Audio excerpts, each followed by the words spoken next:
प्रभु आपके यूं तो हम सारे पलकों में पलते बच्चे हैं, पर आपको वो बेहद प्यारे जो दिल के सच्चे सच्चे हैं। प्रभु आपके यूं तो हम सारे पलकों में पलते बच्चे हैं, पर आपको वो बेहद प्यारे जो दिल के सच्चे सच्चे हैं।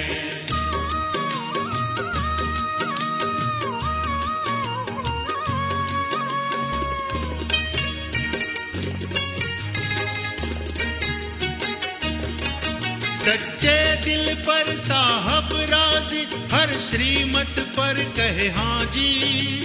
एक बाबा तू जान कोई वादे के पक्के पक्के हैं।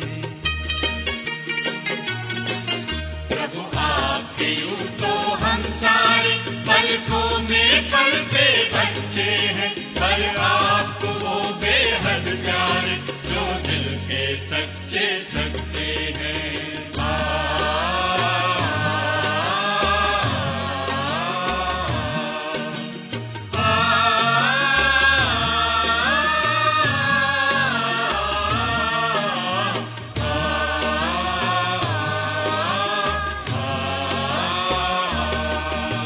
सत्य है, शिव है, सुंदर है, सच पर प्रभु प्यार निरंतर है। सांच को कोई आँच नहीं, खुशियों में नाचते रहते हैं। प्रभु आपके यूं तो हम सारे पलकों में पलते बच्चे हैं, पर आपको वो बेहद प्यारे जो दिल के सच्चे सच्चे हैं।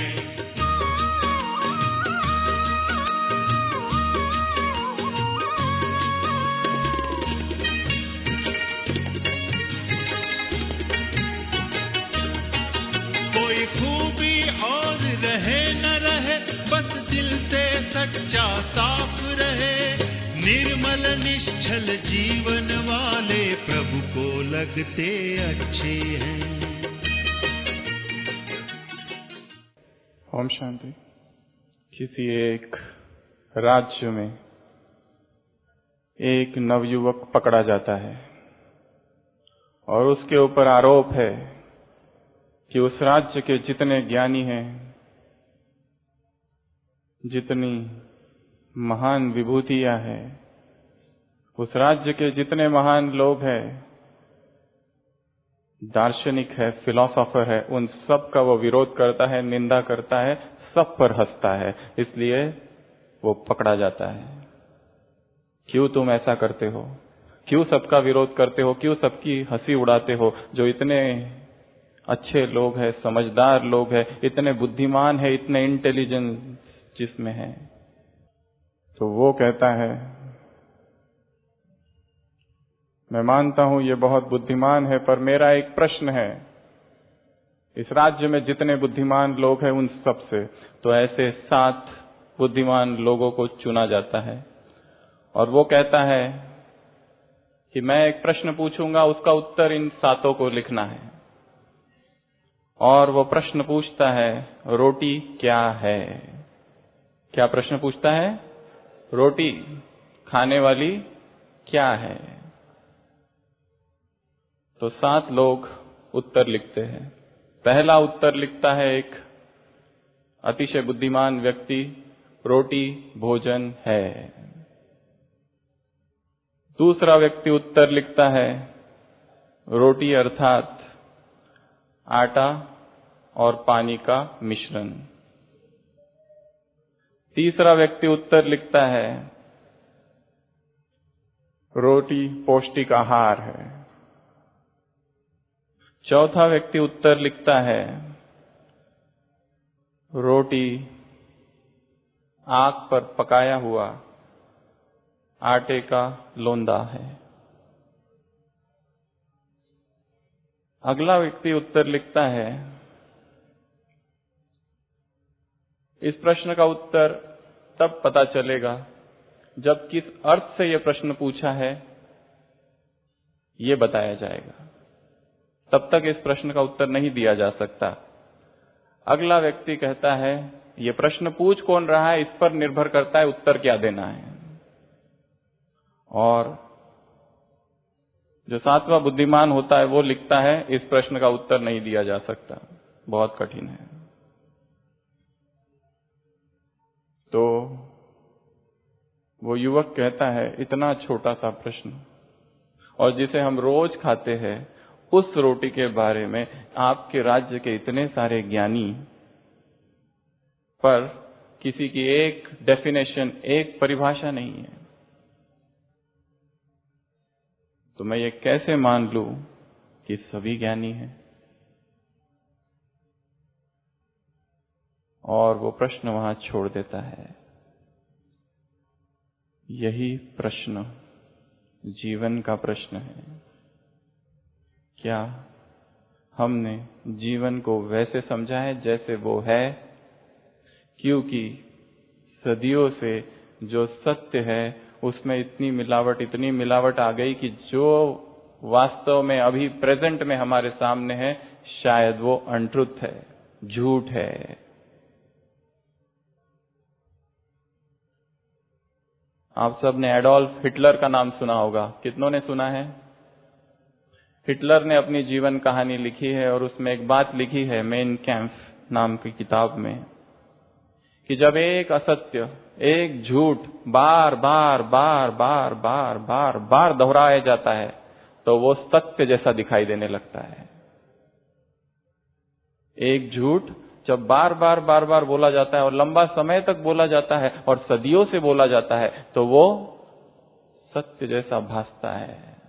और उसने कहा, मैं यही करता हूं। वहां के जितने लोग थे उनको इतना झूठ सुनाया कि सब एक दिन उसके साथ हो गए। तो एक है झूठ, एक है असत्य, दो शब्द है। तो आज जो हम चर्चा करने वाले हैं, एक ऐसे विषय पर करने वाले हैं जो आप सबको जीवन भर काम आएगा। सभी ने पोएम सुनी है, Johnny Johnny yes papa, eating sugar no papa, telling lies no papa, open your mouth ha ha हा। झूठ। महात्मा गांधी ने अपनी जीवन कहानी the story of my experiment with truth, सत्य के प्रयोग में अपने जीवन का वर्णन लिखा है। जब मैं 12 साल का था तब मुझे एक आदत पड़ गई। कौन सी आदत पड़ गई? बीड़ी पीने की। बहुत मजा आता था। जब अपने काका को देखा कि वो बीड़ी पी रहे तो मुझे लगा हम भी बीड़ी पिए। तो वो और उनका एक दोस्त दोनों मिलकर बीड़ी पीने लगे। और बीड़ी कहां से लाई? जो काका जी थे वो जो बीड़ी छोड़ देते थे उसका जो टुकड़ा जो था उसको उठाकर वो लोग पीने लगे। परंतु उसमें संतोष नहीं था, उनको पूरी बीड़ी चाहिए थी। तो उन्होंने एक नई चीज ढूंढी। घर का जो नौकर था उसके पैकेट में से, उसकी जो जेब थी उसमें से पैसे चुराने लगे और हर मास 3-4 बार बीड़ी पीने लगे। ऐसा कई दिन तक चला। उन्होंने ये सब अपनी जीवन कहानी में लिखा है कि मैंने झूठ बोलना, चोरी करना चालू कर दिया और किसी को बताया नहीं। और दोनों मिलके, और ये भी नहीं कि हमको बीड़ी पीने में बहुत मजा आता था, पर हमको ट्राई करके देखना था ये क्या होता है ये करने से। और वो करने लगे। और एक दिन इतने उदास हो गए जब पैसे नहीं मिलते थे, तो 2 मित्रों ने सोचा अब जीवन को समाप्त कर दे और दोनों आत्महत्या करने चले गए। पर हिम्मत नहीं हुई, वापस आ गए। और उन्होंने लिखा, इसके बाद जब भी कोई व्यक्ति कहता है मैं मरने जा रहा हूं, मुझे बिल्कुल भरोसा नहीं होता है क्योंकि मरना बहुत कठिन है। ऐसा उन्होंने उसमें लिखा। और फिर एक बात हुई, दूसरी चीज उन्होंने कहा कि मैंने एक मित्र से सुना कि भारतवासी इतने कमजोर इसलिए है क्योंकि ब्रिटिश जो है बहुत शक्तिशाली है और हमको यदि शक्तिशाली बनना है तो नॉनवेज, मांसाहार करना चाहिए। और उन्होंने लिखा कि मैंने भी अपने बड़े भाई के साथ नॉनवेज खाना चालू कर दिया। छुप छुप के खाने लगे। एक जगह ढूंढी मंदिर के पीछे, वहां पर जाके हम लोग खाते थे और बहुत मजा आता था। और फिर एक बार कर्जा इतना चढ़ गया कि मेरे भाई की जो अंगूठी थी सोने की थी, उसको तोड़कर वो कर्जा चुकाया गया। और तब उन्हें इतनी आत्मग्लानि हुई। उनका जन्म वैष्णव परिवार में हुआ, जहां संपूर्ण शाकाहार वेजिटेरियन डाइट होता है।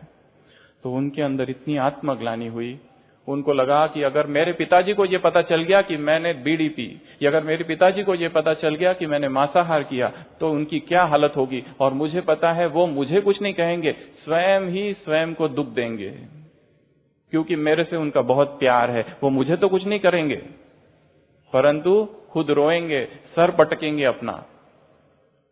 इसलिए उन्होंने लिखा, मैंने एक खत लिखा अपने पिताजी को, और उसमें सारी बात स्पष्ट स्पष्ट लिख दी कि मैंने ये किया, मैंने ऐसा ऐसा किया। और लास्ट में ये भी लिखा कि मैं चाहता हूं कि आप अपने आप को दुख ना देना, मैंने जो कुछ किया है वह स्वीकार करता हूं। उन्होंने लिखा, मेरे पिताजी बीमार थे, खटिया पे पड़े हुए थे, और वो पत्र मैंने उनको दिया, और जैसे वो पढ़ने लगे उनकी आंखों से आंसू आने लगे। वो पूरा पत्र भीग गया। पर उनको खुशी भी इस बात की हुई कि मैंने उसमें लिखा था कि ये आज से मैं प्रतिज्ञा करता हूं कि झूठ नहीं बोलूंगा, चोरी नहीं करूंगा। और ये जो बात उन्होंने लिखी, जीवन पर्यंत इसका अनुसरण किया, इसको फॉलो किया। उन्होंने लिखा है कि मैंने अपने जीवन को एक लेबोरेटरी बना रखी है, एक लैब, एक प्रयोगशाला, जिसमें मैं सत्य के साथ प्रयोग करता हूं। तो आप हम सभी भी जीवन में एक प्रतिज्ञा करनी है। कौन सी प्रतिज्ञा करेंगे? हमेशा सत्य बोलेंगे। और ये जो बीज है सत्य का, ये बचपन में ही डाला जाए, नहीं तो झूठ बोलने के कुछ परिणाम है। ऐसी 8 बातें हम आपको बताएंगे जो झूठ बोलने से होती है। जिनके पास डायरी है वो नोट करके रखेंगे। इस क्लास को हम 3 भाग में चर्चा करेंगे। एक तो झूठ, दूसरा जॉनी जॉनी यस पापा। पापा कौन है? स्वयं भगवान पिता इस समय आया है। वो जो कुछ हमको कहता है हम उसकी बात माने, सुने, यस पापा अर्थात हाँ जी करे। ये दूसरी बात चर्चा करेंगे। और तीसरी बात नो पापा। तो सबसे पहली बात है झूठ। पहले आप बताएंगे झूठ बोलने से क्या होता है? क्या होता है?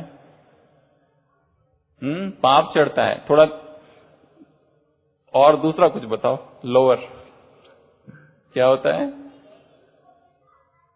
हाँ, जैसे एक व्यक्ति होता है, उसको आम का बगीचा दिखता है, सोचता है आम खा लूं, और आम के बगीचे में घुस जाता है और आम तोड़ने लगता है और अपनी बैग में भरने लगता है। और माली देख लेता है और वो आ जाता है, कहता है तुम तो बड़े धार्मिक व्यक्ति हो और चोरी करते हो।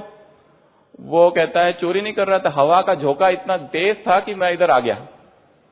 कैसे आ गया?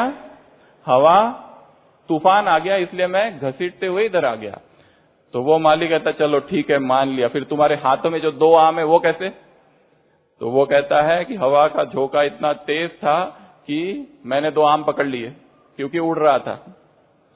तो वो व्यक्ति गलत कहता है चलो ये भी ठीक है, पर तुम्हारी थैली में आम कैसे आए? तो वो कहता है कि सारे सवालों का जवाब मैं ही दूं क्या? अब तुम ये भी पूछोगे कि आम में गुठली कहां से आई? तो सबसे पहली बात, जब जब हम झूठ बोलते हैं, एक झूठ को छुपाने के लिए ढेर सारे झूठ बोलने पड़ते हैं। जब जब झूठ बोलेंगे क्या करना पड़ेगा? बहुत सारे झूठ बोलने पड़ेंगे एक झूठ को छिपाने के लिए। वो झूठ छोटे से छोटा भी हो सकता है और आत्मा का स्वधर्म सत्य है। और जब जब झूठ बोलेंगे अंदर हलचल होगी। ये सबसे पहली बात। दूसरा, जब जब झूठ बोलेंगे एक ही प्रश्न के ढेर सारे उत्तर देने पड़ते हैं, अलग अलग लोगों को अलग अलग उत्तर देने पड़ते हैं। एक ही उत्तर नहीं चलता। सत्य बड़ा आसान है, एक ही उत्तर है जो सबको दो। पर झूठ में ऐसा नहीं होता है। झूठ में क्या करना पड़ता है? एक ही उत्तर नहीं चलता है। नए नए लोगों को नए नए उत्तर देने पड़ते हैं। तो ये दूसरी बात। तीसरा, झूठ में बहुत याद रखना पड़ता है।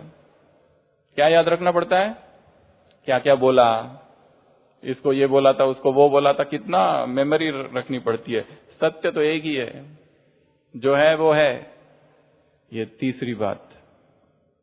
चौथा, जब जब झूठ बोलेंगे अंदर क्या होता है? डर। किस बात का डर होता है? किस बात का डर होता है? किस बात का? पकड़ने का। कोई पकड़ ना ले, डर लगता है। हमने ये छुपके से कर लिया, किसी को पता चल गया तो? हमने छुपके से ये खा लिया, किसी को पता चल गया तो? डर रहता है। चौथा। पांचवा, जब जब हम झूठ बोलते हैं अंदर क्या होती है? बेचैनी होती है। क्या होता है अंदर? बेचैनी। और सत्य में कोई बेचैनी नहीं है। सत्य जो है वो है। ट्रुथ में कोई अनईजीनेस नहीं है, परंतु अनट्रुथ में बड़ी बेचैनी है। अनट्रुथ का स्वभाव ही बेचैनी है। जो झूठ बोलता है चैन से नहीं बैठ सकता, ना चैन से सो सकता है। उसके बाद नेक्स्ट, जब जब झूठ बोलेंगे तब तक आक्रामक होना पड़ता है, डिफेंसिव। अगर कोई जरा भी हमको कुछ कह दे तो हम बिल्कुल अपने आप को सिद्ध करने लगेंगे, नहीं नहीं मैंने ऐसा नहीं किया, इसने किया, मैंने नहीं किया। जैसे छोटा सा एक बच्चा अपनी मम्मी से कहता है, मम्मी मम्मी मेरा दोस्त पिंटू अपने घर आ रहा है, सारे खिलौने छिपा दो। तो मम्मी कहती है क्या कहती होगी? वो कहता है, मम्मी मेरा दोस्त पिंटू आ रहा है, सारे खिलौने छिपा दो। मम्मी कहती है, क्या वो तुम्हारे खिलौने ले लेगा? वो कहता है, नहीं ये सब खिलौने उसके हैं, मैंने चुराए हैं, इसलिए डर है। तो जहां जहां झूठ होगा वहां क्या होता है? छिपाना पड़ता है। डर होता है अंदर, किसी को पता ना चल जाए। लोगों को पता चल गया तो वो मेरे बारे में क्या सोचेंगे? बहुत डर होता है। अगला, जब जब हम झूठ बोलते हैं तो संस्कार तैयार हो जाता है। क्या होता है? संस्कार। संस्कार अर्थात कौन बताएगा? संस्कार अर्थात सिंपल भाषा में आदत। आदत बन जाएगी। एक बार बोला, अगली बार फिर बोलने की इच्छा होगी, क्योंकि एक बार बच गए, फिर दूसरी बार बच गए, तीसरी बार बच गए, बचते जाएंगे और एक दिन क्या होगा? फिर पकड़े जाएंगे। झूठ की जो नाव है वो हिलती डुलती नहीं है, सीधा एक दिन डूब जाती है।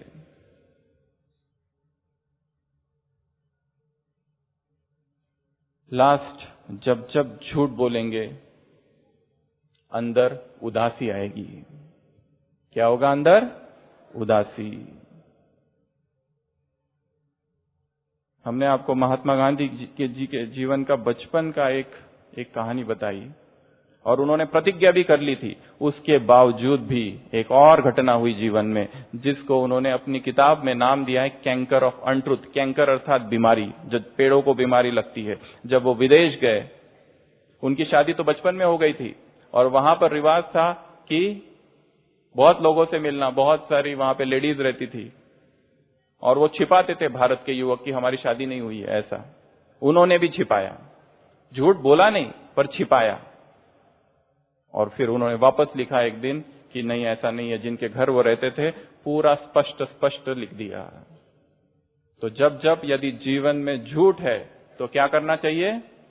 लिखकर बता दो सब कुछ। मन क्या हो जाएगा? हल्का हो जाएगा।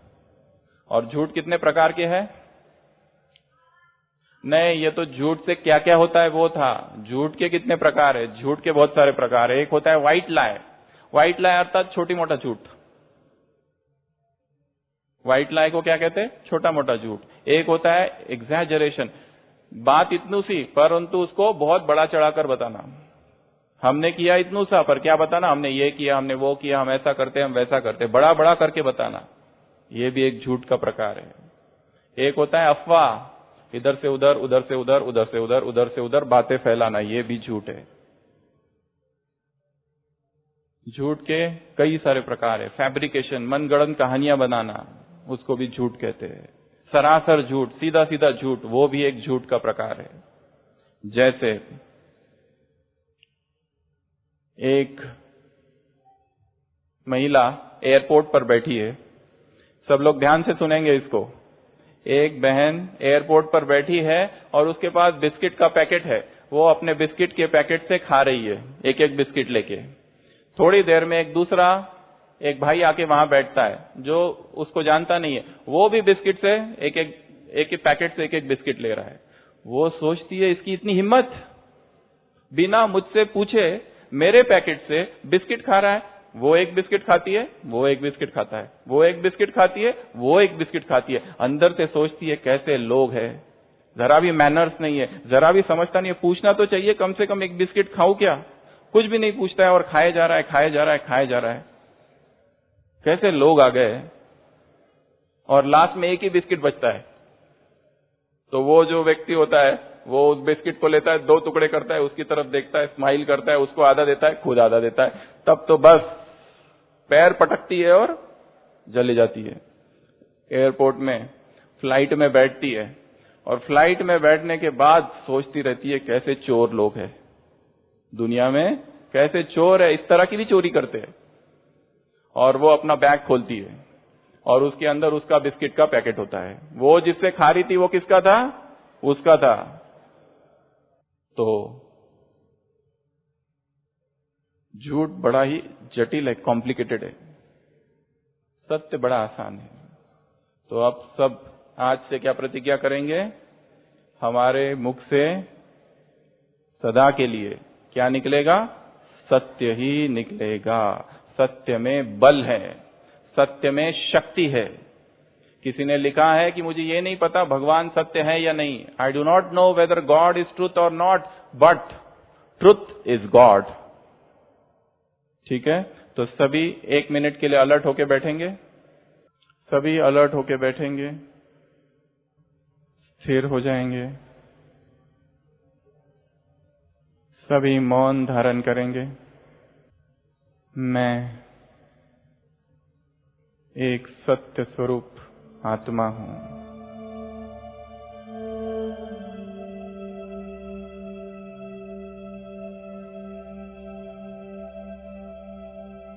मैं संपूर्ण सत्य हूं। आज इस पवित्र सभा में, इस पवित्र प्रांगण में मैं ये प्रतिज्ञा करता हूं कि मेरा संपूर्ण जीवन सत्य के लिए होगा।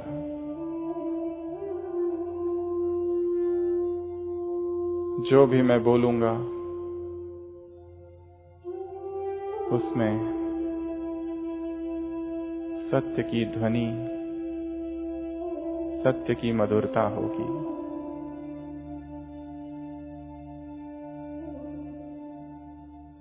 मैं अपने आप से प्रतिज्ञा करता हूं, चाहे कुछ भी हो जाए, झूठ का सहारा कभी नहीं लूंगा। चाहे कितना भी सहन करना पड़े, मरना पड़े, मिटना पड़े, सत्य ही मेरा जीवन है।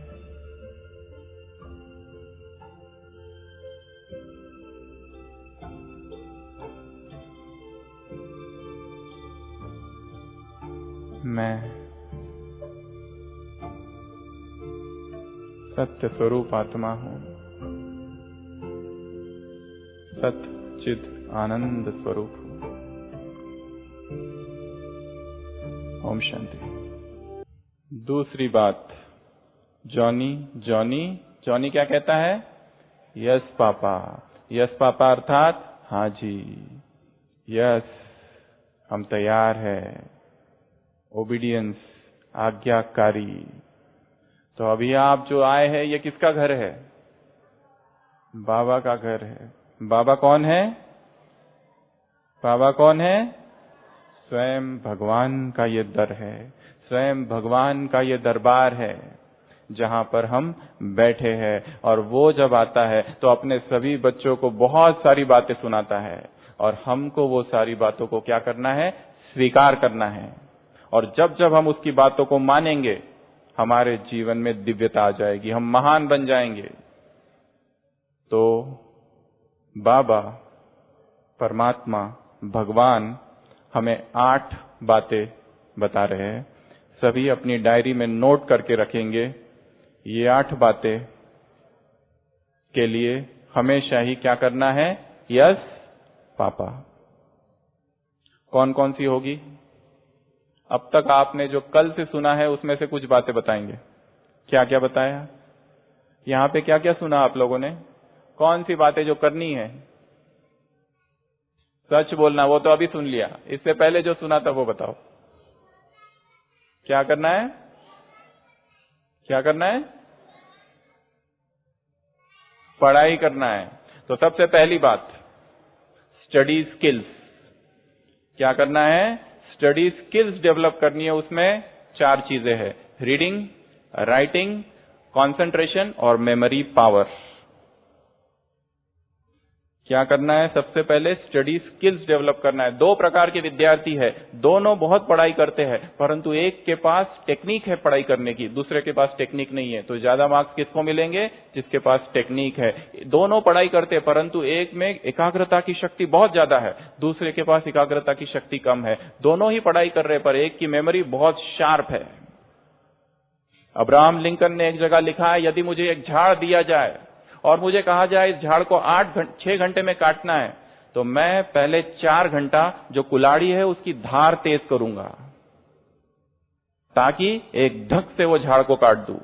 तो ये जो कुल्हाड़ी की धार अर्थात हमारा माइंड, हमारी मेमोरी। तो हमारी मेमोरी पावर को क्या करना है? हमको बढ़ाना है। स्वामी विवेकानंद के जीवन में वर्णन है, जब वो मेरठ में थे तो वो अपने साथी को कहा कि जाओ लाइब्रेरी से किताब लेके आओ, और उनका साथी लाइब्रेरी से रोज किताब लेके आता था। किसकी किताब?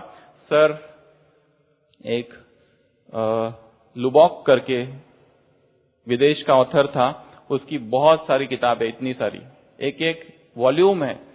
तो स्वामी विवेकानंद एक दिन में एक किताब पढ़ते थे, शाम को वापस देते थे, दूसरे दिन फिर पढ़ते थे, फिर वापस दे देते थे। वो लाइब्रेरी वाले ने कहा, ये कौन है, तुम मजाक कर रहे हो क्या? उसके दोस्त से कहते, जो किताब लाता था, कि तुम कोई पढ़ता है या नहीं पढ़ता है?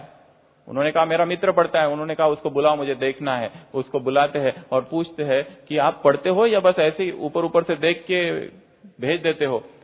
विवेकानंद कहते हैं कि मैंने पूरी किताबें पढ़ ली, आपको जो पूछना है वो पूछ लो। और वो बीच से पूछते हैं, सर जॉन लुबॉक की किताबें, फिलॉसफी की किताबें, बहुत कठिन किताबें, बीच से जो जो पूछते हैं वो पैराग्राफ पेज सहित बता देते हैं। वो उसको पूछते, how do you do this? He says, I do not read sentence by sentence, I read just few things in between. सब लोग ऐसा ऐसा पढ़ते हैं, मैं ऐसा ऐसा नहीं पढ़ता, मैं ऐसा पढ़ता हूं। एक होता है ऐसे ऐसे पढ़ना, एक होता है ऐसे पढ़ना। How do you do this? I do it with the power of concentration. उन्होंने एक जगह लिखा है, if I have to start my study all over again, I will first master the art of concentration and then at one go will gather all the information. यदि मुझे फिर से बचपन में चला जाऊं और मुझे फिर से बच्चा बना दिया जाए, तो मैं सबसे पहले एक ही बात सीखूंगा, और वो है कॉन्सेंट्रेशन पावर। कैसे अपने माइंड को एकाग्र कर दिया जाए और कम से कम समय में बहुत कुछ पढ़ लिया जाए। स्मार्ट स्टूडेंट बनना है। सिंसियर स्टूडेंट तो बहुत सारे हैं। स्मार्ट अर्थात एक बार पढ़ो और याद। स्मार्ट अर्थात कोई भी किताब, कहां से भी किताब, माइंड मेमोरी इतनी शार्प हो जाए कि चीजों को देख लिया और याद हो गई, चीजों को सुन लिया और याद हो गई। ऐसी अपनी माइंड को डेवलप करना है। उसके लिए क्या चाहिए? एकाग्रता की शक्ति। उसके लिए चाहिए कंसंट्रेशन पावर। रीडिंग, अपने रीडिंग को बढ़ाना है, वास्ट करना है रीडिंग। राइटिंग, लिखना किस किस को पसंद है? अब यहां से एक काम आपको दे रहे, यहां से डायरी ले लो और उस डायरी में लक्ष्य रखो, एक दिन एक कविता लिखनी है। क्या करेंगे? Every day 1 poem. कुछ भी लिखो, पर पोएम लिखने की आदत डालो, क्योंकि पोएम लिखना अर्थात क्रिएटिविटी, माइंड एक्टिव हो जाएगा। और कुछ भी लिखो, यहां पर जो कुछ हुआ, अभी जो क्लास हुई, इसके पहले जो क्लास हुई, थोड़ी देर के बाद एकांत में जाकर बैठो और लिखो क्या क्या याद आता है। याद करने की कोशिश करनी है चीजों को। फोटोग्राफिक मेमोरी सुनी है किसने? फोटोग्राफिक मेमोरी क्या होती है? जैसा हुआ वो सब के सब याद। उसके लिए रात को जब सोते हो तो याद करना है सुबह से लेकर अब तक क्या क्या किया, याद करते करते सो जाना है। सुबह जब उठे, इस करवट से उठे या उस करवट से उठे, चीजों को याद करने की कोशिश करना। तो सबसे पहली चीज जिसमें यस पापा करना है वो कौन सी है? Study skills. दूसरा है डिसिप्लिन। डिसिप्लिन अर्थात अनुशासन। एक लामा है, लामा पता है, बौद्धिस्ट बुद्ध धर्म के जो गुरु होते हैं ना, उनको लामा कहते हैं। उसने अपनी जीवन कहानी लिखी है। क्या लिखा है पता है? जब मैं 5 साल का था, छोटा सा बच्चा 5 साल का, मेरे पिताजी ने मुझसे कहा रात को कि कल तुमको स्कूल में भेजा जाएगा, गुरुकुल में। और हमारे घराने की ये प्रथा है, जब कल सुबह सुबह बैलगाड़ी आएगी तुमको लेने, 5 बजे सुबह, पीछे मुड़ के ना देखना। वो छोटा सा बच्चा, इतना छोटा सा बच्चा, उसको उसकी मां की याद आती है। और वो अभी कितने सालों के लिए जा रहा है गुरुकुल पता नहीं। उसके पिताजी कहता है अगर तूने पीछे मुड़ के देखा तो वापस घर में कदम मत रखना, क्योंकि ये हमारे घर का नियम है। वो लिखता है लामा कि मुझे लगा मेरे पिताजी कैसे कठोर है, कैसे निर्दयी है। और दूसरे दिन सुबह हुई, सुबह का 5 बजे बैलगाड़ी आई, मैं बैलगाड़ी में जाके बैठा, पीछे लगा मेरी मां रो रही है, मुझे लगा उसको जाके एक बार देखूं, उसको गले लगूं, पर पिताजी ने कहा एक बार भी अगर तुमने मां को देखा, आउट, वापस नहीं आना। उसको लगा कैसे कठोर है मेरे मां बाप, और वो देखा नहीं उसने, बस ऐसा करते हुए बैलगाड़ी में बैठ गया और चला गया। स्कूल में पहुंचा, स्कूल के गेट पर ही टीचर ने रोक दिया। टीचर ने कहा कि इस स्कूल की एक प्रथा है, जो भी नया विद्यार्थी आएगा आंखें बंद करके तुम्हें यहीं खड़े रहना है जब तक मैं आके बोलूं नहीं। अगर तुमने आंख खोली तो तुम यहां से हमेशा के लिए घर चले जाना। तो वो आंखें बंद करके खड़ा रहता है। दूसरे बच्चे आते हैं, कोई उसका बस्ता ले लेता है, कोई उसको गुदगुली करता है, कोई उसके नाक में कुछ डालता है, कोई उसके बाल खींचता है, कोई उसको रेती फेंकता है, मिट्टी फेंकता है, कुछ कुछ करते हैं, परंतु आंख बंद करके खड़ा है। वो उसको पता है कि गुरु आचार्य ने कहा है कि अगर आंख खोली तो वापस तुमको यहां आने नहीं मिलेगा। आंख खोल कर वो लिखता है कि मुझे लगा ये गुरु, ये टीचर है कि क्या है, इतने कठोर।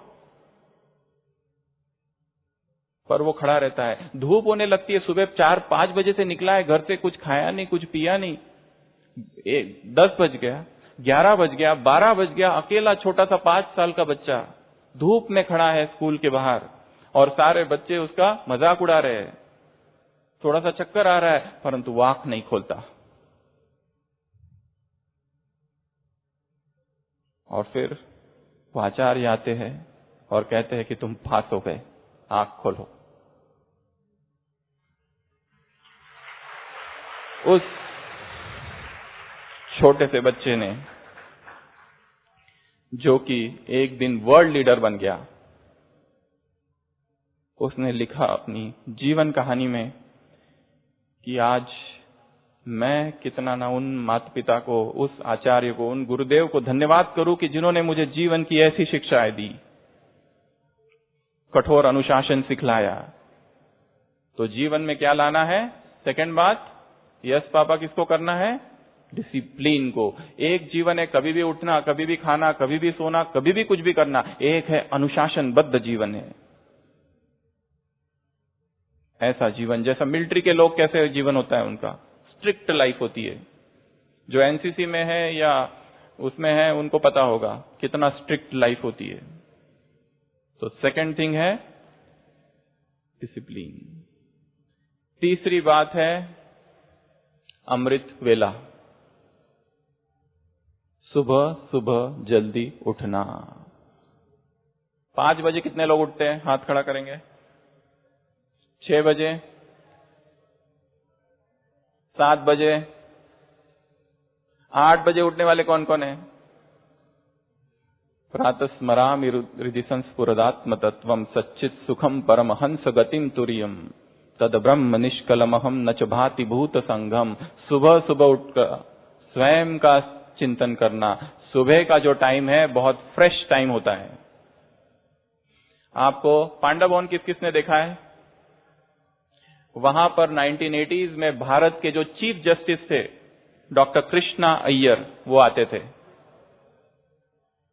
उस समय 1980s में उन्होंने 100 से ज्यादा किताबें लिखी है, 100 से ज्यादा उम्र तक वो जिए हैं। अभी 2014 में उन्होंने शरीर छोड़ा।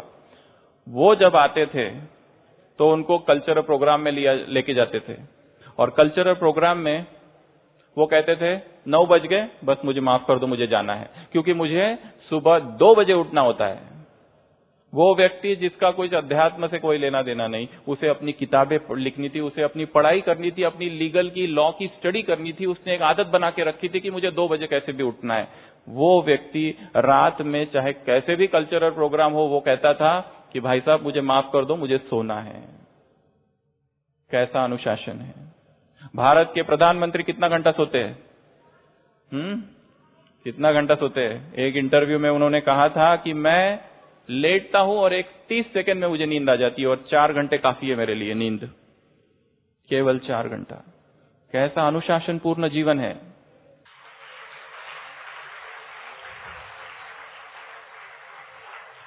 इस संस्था के संस्थापक ब्रह्मा बाबा 93 एज तक जिए। 93 एज तक ना तो चश्मा था, और बैठते थे तो सीधा बैठते थे, ना कोई बीमारी का उनके चेहरे पर, उनके शरीर पर असर दिखता था। क्यों? क्योंकि वो तपस्या थी इतने सालों की। कैसा अनुशासनमय जीवन हुआ होगा उनका, क्या डिसिप्लिन रहा होगा जीवन में, उसके बाद ये अवस्था आती है। तो लंबा समय क्या करना है? खुद को डिसिप्लिन से भर देना है, और उसके लिए एक डिसिप्लिन जो बताया है, सुबह सुबह जल्दी उठना, अमृत वेला। अगली बात है ज्ञान की मुरली। कितने लोग मुरली सुनते हैं इस सभा में? बहुत सारे सुनते हैं। सुनते तो है, अब उसको क्या करना है? धारण करना है, समझना है, उसकी गहराई में जाना है। अगर सेंटर पर नहीं जाते हैं तो कम से कम घर पे ही अपनी मम्मी से, अपने पिताजी से, या अपने दोस्त से, या किसी से पूछना है कि आज के महावाक्यों में कौन सी नई बात थी। उसी में कोई ना कोई अच्छा पॉइंट हमको मिल जाएगा जो जीवन को बदल देगा। तो अगली बात है मुरली। तीसरा है भोजन। भोजन कैसे करना चाहिए? हाथ जोड़ के भोजन की एक धारणा आप सबको बता रहे हैं। भोजन करते समय क्रोध से भोजन नहीं करना है, कंप्लेंट के साथ भोजन नहीं करना है।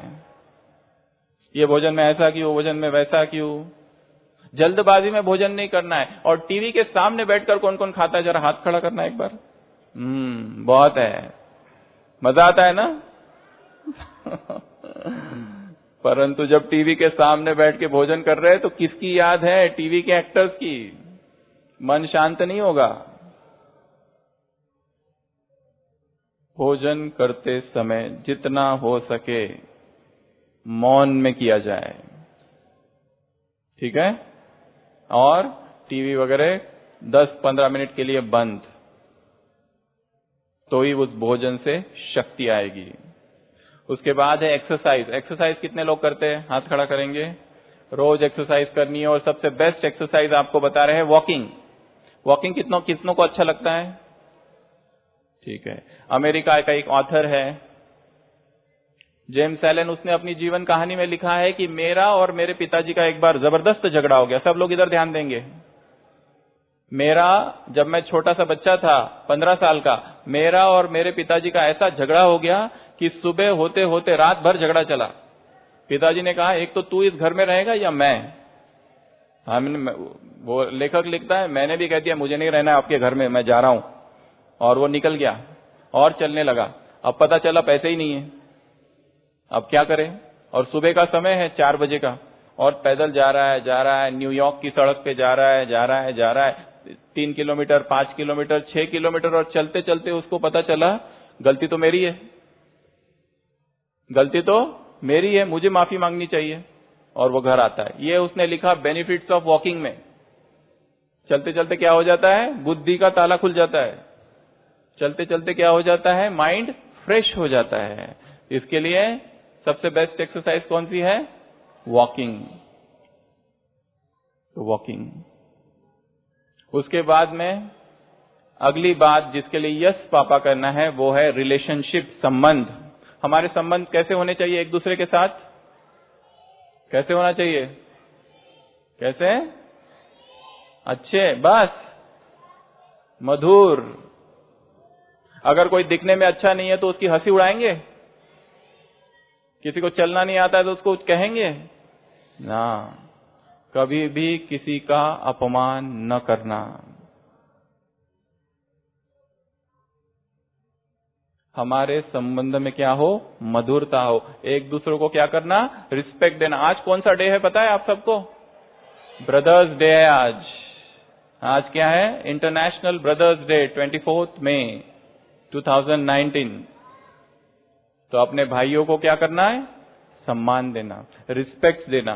हर एक व्यक्ति को सबसे अच्छा क्या लगता है, रिस्पेक्ट, स्तुति, तारीफ, प्रेज। तो आपके बाजू में जो बैठा है उसका हाथ मिला के उसको कहो कि थैंक यू, एक बार बोल दो, हाथ मिला के बोल दो कि बहुत अच्छे हो तुम कैसे हो, बहुत ही मीठे हो, बहुत ही प्यारे हो, बहुत ही अच्छे हो, तुम जैसा तो कोई है ही नहीं अभी इधर। तो संबंध कैसे हो, बहुत बहुत मधुर। कितनी बातें हो गई, सबसे पहले बताया स्टडी स्किल्स, दूसरा बताया डिसिप्लिन, तीसरा बताया अमृत वेला, चौथा बताया मुरली, उसके बाद बताया भोजन, उसके बाद बताया एक्सरसाइज, उसके बाद बताया रिलेशनशिप, और लास्ट 8वीं बात सबसे महत्वपूर्ण। सब लोग ध्यान देंगे, इधर बात नहीं करेंगे आपस में, इधर ध्यान दो सभी। आखिरी बात चरित्र, कैरेक्टर। स्वामी विवेकानंद से पूछा था कि आपने जो भाषण दिया उसका ऐसा जबरदस्त प्रभाव क्यों पड़ा। उन्होंने लिखा है, this is all because of the power of brahmacharya. This is all because of the power of brahmacharya. ब्रह्मचर्य में वो शक्ति है, वो तेज है, वो ओज है। और जब जब कोई आत्मा इसको धारण कर लेती है तो उसमें पावर आ जाता है। सबको पावरफुल बनना है, किस किस को बनना है, कितना पावरफुल बनना है, बहुत ज्यादा पावरफुल। तो जितना ज्यादा पावरफुल बनना है उतना ही चरित्र श्रेष्ठ होना चाहिए, ऐसा निष्कलंक चरित्र। तो ये 8 बातें हैं जिसके लिए क्या करना है, यस पापा। अभी नो पापा वाली बातें लिखो, 8 बातें जिसके लिए भगवान ने मना किया है। अपने डायरी में ऊपर लिखो, बाबा ने इन बातों के लिए मना किया है। लिख लो सभी अभी, जस्ट राइट डाउन, बाबा ने मना किया है। बहुत पावरफुल स्टेटमेंट है ये, भगवान ने मना कर दिया है। मना मीन्स नहीं, नो, स्टॉप। सबसे पहली बात एडिक्शंस मतलब लत, आदतें। छोटे छोटे बच्चे, जैसे महात्मा गांधी ने लिखा, बीड़ी पीने की आदत पड़ गई। छोटे छोटे बच्चे गुटखा खाने की आदत पड़ जाती है। छोटे छोटे बच्चे कुछ पीने लगते हैं, सॉफ्ट ड्रिंक्स पीने लगते हैं, लिम्का, कोको कोला और ढेर सारी बातें। कौन कौन पीता है यहां पर, सॉफ्ट ड्रिंक्स कौन कौन पीता है, बहुत पसंद है जिनको। ये संसार की सारी जो चीजें हैं उसमें क्या होता है, आप अगर मेडिकल स्टडी करो तो पता चल जाएगा कितना जहर है वो, बहुत सारी चीजें उसमें। एक उदाहरण दे रहे, एक भाई माउंट आबू आने के लिए निकला, ब्रह्मा कुमार, जो बाहर का कुछ खाता नहीं है, जो ट्रेन के डिब्बे में बैठा, अहमदाबाद से बैठा माउंट आबू आने के लिए, आबू रोड आने के लिए। तो उसके बोगी में कुछ भाई आके बैठे, बाहर के लोग, और वो खाना खाने लगे। उन्होंने कहा आप भी थोड़ा खाओ। तो भाई ने कहा नहीं हम बाहर का नहीं खाते। तो उन्होंने कहा बाहर का नहीं है, घर का है, हमारी मम्मी ने बनाया है। तो उसने कहा नहीं मैं अभी खा चुका हूं। फिर उन्होंने भोजन पूरा किया और कहा कम से कम बिस्किट तो खाओ। कम से कम बिस्किट। तो वो ब्रह्मा कुमार भाई को लगा बिस्किट खाने में तो ठीक है, मशीन मेड है, खा सकते हैं, और उसने बिस्किट खा लिए। और बिस्किट जब खाए और जो उठा, तो जो उठने के बाद वो अजमेर में था और उसका सारा सामान चोरी हो गया, क्योंकि वो बिस्किट में कुछ मिला हुआ था। तो इन सब चीजों में क्या मिला होता है हमें पता नहीं है, बहुत सारी बीमारियों को जन्म देगा। इसके लिए सबसे पहली जो नो करनी है वो है no to addictions, smoking, drinking, soft drinks, बाहर की सारी चीजें। दूसरा है, ये थोड़ा ध्यान से लिखना, बॉयफ्रेंड और गर्लफ्रेंड। दूसरा क्या है? बॉयफ्रेंड और गर्लफ्रेंड। दोस्ती सबसे हो, ज्यादा ही किसी को अपना दोस्त मत बना देना, नहीं तो क्या हो जाएगा, क्या हो जाएगी? आजकल बहुत चलता है ये सब, छोटे छोटे बच्चों के भी बॉयफ्रेंड और गर्लफ्रेंड है। हमारा बॉयफ्रेंड कौन है? शिव बाबा। तो ये जो सिस्टम बना है, ये कहां से कहां घसीट कर ले जाएगा पता नहीं। ये दूसरी बात। A for addiction, B for boyfriend girlfriend, C for company.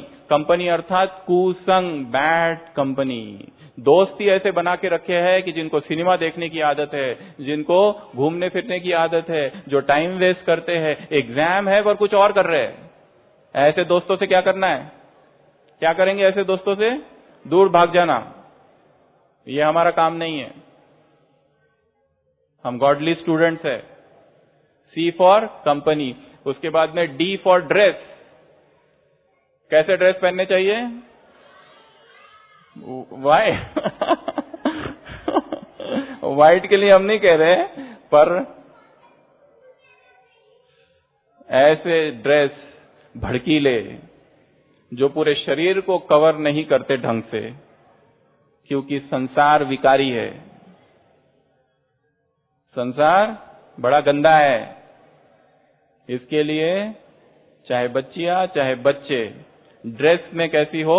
सभ्यता हो, नीट एंड क्लीन हो, देखे तो किसी को लगे कोई फरिश्ता खड़ा है। इसके लिए प्रोवोकेटिव ड्रेस नहीं पहनने हैं, भड़काने वाले, शरीर के अंगों का प्रदर्शन करने वाले।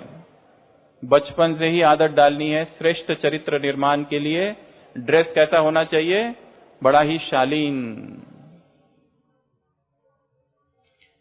हमारे ब्रह्मा कुमारी संस्था की एक दादी जब साउथ में गई, कोई भी नहीं था वहां पर, वो किसी को जानती नहीं थी, भाषा भी नहीं जानती थी, उसको तो हिंदी आती थी, सिंधी, वो भी उधर की तो कोई भाषा नहीं जानती थी, बस आके खड़ी थी। एक भाई ने उसको देखा और उसको वो देवी जैसी दिखी, और तब उन्होंने उसको घर पे बुलाया, और ब्रह्मा कुमारी संस्था की पूरी शुरुआत साउथ में जो हुई, उस एक बहन के दादी के वजह से हुई।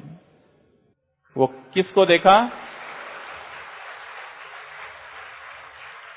उस ड्रेस को देखा। और आपको एक दूसरी बात बता रहे हैं, स्वामी विवेकानंदा जिनकी मृत्यु 1902 में हो गई, ब्रह्मा कुमारी संस्था चालू हुई 1936 में, उन्होंने अपने जीवन काल में एक बात कही थी। अभी ब्रह्मा कुमारी संस्था चालू भी नहीं हुई है, उन्होंने एक अमेरिका में एक बात कही थी, एक समय आएगा भारतीय नारी श्वेत वस्त्र धारण करेगी और सारे विश्व को परमात्मा पैगाम सुनाएगी। A day will come when the Indian lady clad in white shall spread the message of God the world over. वो जो ब्रह्मा कुमारीज है, वो जो बहनें थी जिनके बारे में, वो जो महिला थी जिनके बारे में उन्होंने चर्चा की थी, वो हमारी ये बहनें हैं जो यहां बैठी है। तो सारी टीचर बहनों के लिए, क्योंकि आपकी जो टीचर बहनें हैं वो साधारण नहीं है, वो वही बहनें हैं जिनकी मंदिरों में पूजा हो रही है।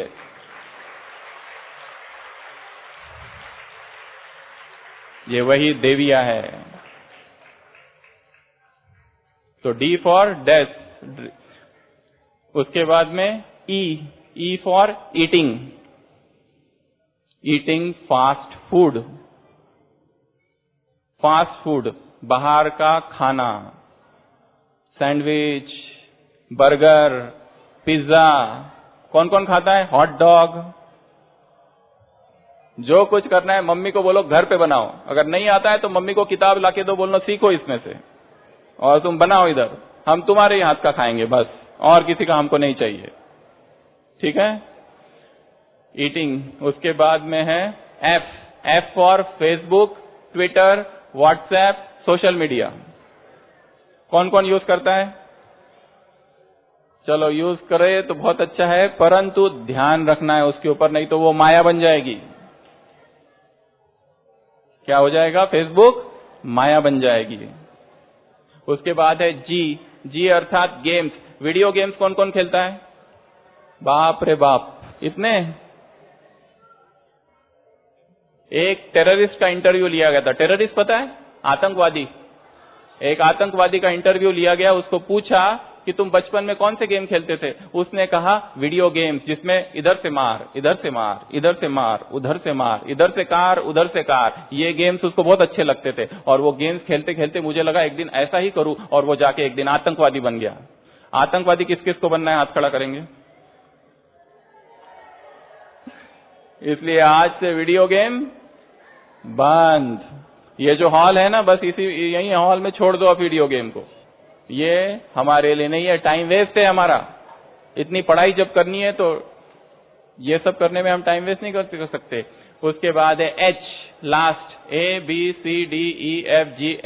एच अर्थात HSP। लास्ट बात है HSP, highly sensitive person. Highly sensitive person अर्थात किसी ने, मम्मी ने कुछ बोल दिया नाराज, पिताजी ने कुछ बोल दिया उदास, दोस्त ने कुछ कह दिया मुरझाना, छुई मुई। फीलिंग देवी। फीलिंग देवी कौन कौन है इधर? बहनों में से, बच्चियों में से। फीलिंग देवी, बात बात पे नाराज, बात बात में रूठना, बात बात में अपसेट हो जाना, तो ये भी छोड़ देना है। तो ऐसी ये टोटल 8 बातें। ठीक है, तो झूठ से स्वयं को मुक्त करना है, पहली बात बताई, उसमें 8 बातें झूठ की। उसके बाद में यस पापा की 8 बातें, और उसके बाद में नो पापा की 8 बातें। अभी सभी बहन जी आए हैं, सभी योग युक्त होकर बैठेंगे, मेडिटेशन करेंगे, और जो बातें बताई है उनको यहां से जाने के बाद फिर से एक बार रिवाइज करेंगे। सभी करेंगे? हाथ खड़ा करो।